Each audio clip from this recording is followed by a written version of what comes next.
రాజన్న సిరిసిల్ల జిల్లాలో కేటీఆర్ను విమర్శిస్తూ బీజేపీ నేతలు అంబేద్కర్ విగ్రహానికి వినతి పత్రాన్ని ఇవ్వటాన్ని నిరసిస్తూ బీఆర్ఎస్ పట్టణ యోజన విభాగం విగ్రహానికి పంచామృతంతో అభిషేకం చేసింది.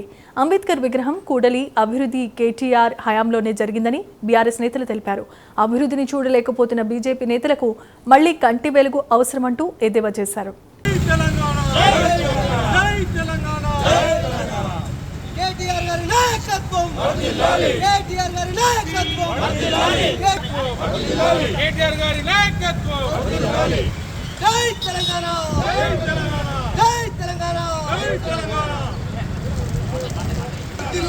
అంబేద్కర్ గారి ఆలోచన విధానం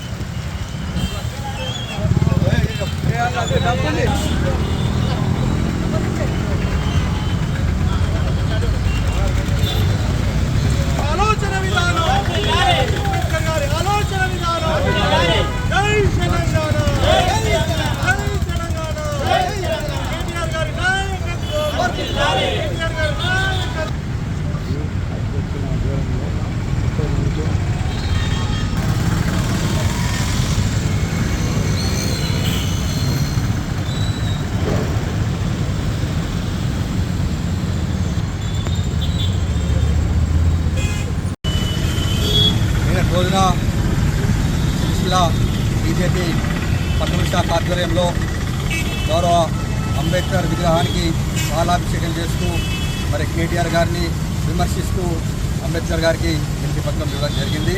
మరి వారి చర్యలను నిరసిస్తూ మరి ఈ రోజున అదే అంబేద్కర్ విగ్రహానికి బీఆర్ఎస్ పట్టణ యువజన విభాగం ఆధ్వర్యంలో పంచామృతంతో మరి అభిషేకం చేయడం జరిగింది.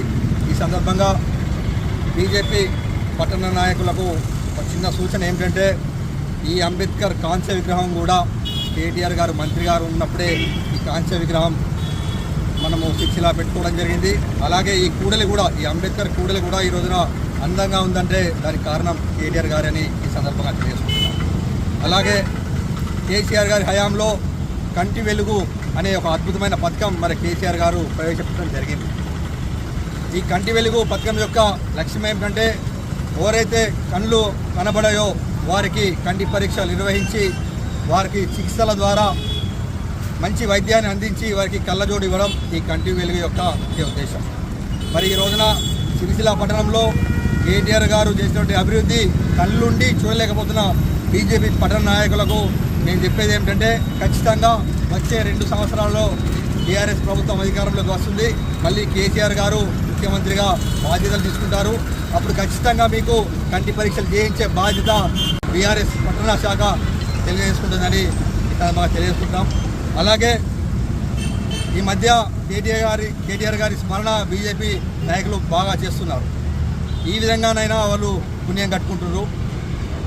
అయితే నిన్న అంబేద్కర్ విగ్రహానికి ఏదైతే వినతి పత్రం ఇచ్చారో మీరు ఇవ్వాల్సింది అంబేద్కర్ విగ్రహానికి కాదు. మీరు నరేంద్ర మోడీ గారి దగ్గరికి వెళ్ళి అచ్చేదినంటూ ప్రజలను మోసం చేసి ఈ రోజున ప్రజలను సచ్చేదిన్గా మార్చినందుకు మీరు వెళ్ళి మోడీ గారికి వినతి పత్రం ఇవ్వాల్సిందిగా మేము కోరుతున్నాం. అలాగే స్వామి రంగనాథన్ కమిషన్ సూచనలు తీసుకుంటాం, దేశాన్ని అభివృద్ధి పథంలోకి తీసుకెళ్తాం, రైతులను కాపాడుకుంటామని మరి ఎన్నికల ముందు వారు చెప్పడం జరిగింది. మరి అధికారంలోకి వచ్చాక అవన్నీ బేఖాతరు చేస్తూ ఈ రోజున రైతుల ఆత్మహత్యలకు కారణమవుతుంది బీజేపీ పార్టీ. ఈ విషయంలో మీరు వెళ్ళి వినతి పత్రం ఇవ్వండి. అంతేగాని ఎంతసేపు కేటీఆర్ గారిని విమర్శిస్తూ ఇక్కడ జరిగినటువంటి అభివృద్ధిని చూస్తూ కూడా మీరు ఇలాంటి వ్యాఖ్యలు చేయడం సరికాదు. ఖచ్చితంగా వచ్చే 2 సంవత్సరాల్లో బీఆర్ఎస్ పార్టీ అధికారంలోకి వస్తుందని ఈ సందర్భంగా తెలియజేస్తుంది.